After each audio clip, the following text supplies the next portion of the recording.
say, you know, when I come out in the morning, I want my blocks to be dry. So I thought I'd kind of give you a closer look and see what we can see, right?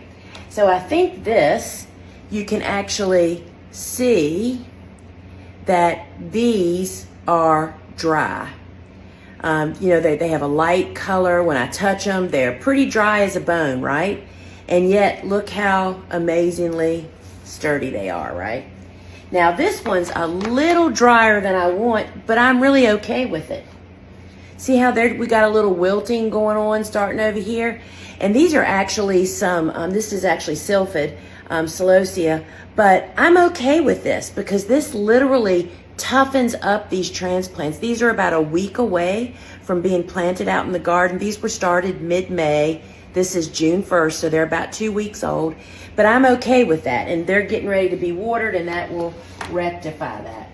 And then here's another one. This is some Rudbeckia, one of our trials, and you can see that they're just pretty dadgum dry.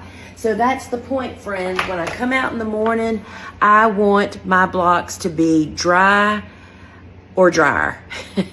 And that means your roots have been absorbing oxygen all night long, which is what really grows healthy, happy transplants.